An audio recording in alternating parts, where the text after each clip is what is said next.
اللہ الرحمن الرحیم.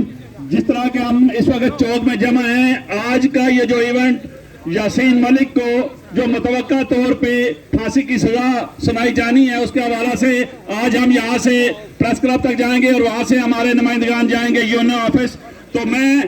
انڈیا کو یہ باور کرا دینا چاہتا ہوں کہ انڈیا کی جیلوں کے اندر اس وقت جتنے بھی حریت رہنما ہیں، جن کا ایک ایک کا نام لینا چاہیے، لیکن یہ ہے کہ بارش کی وجہ سے اس وقت ہم نے آگے ریلی کی صورت میں جانا ہے. تو جتنے بھی حریت رہنما ہیں ان کو رہا کیا جائے، چونکہ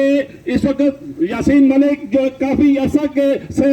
ایک آزاد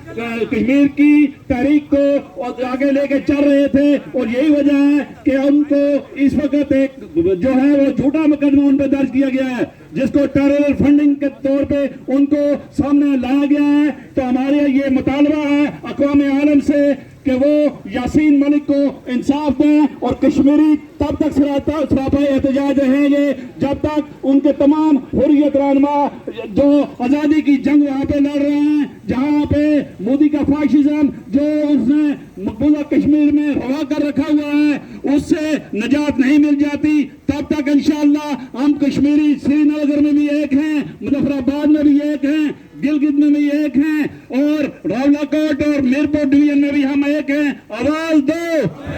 آواز دو.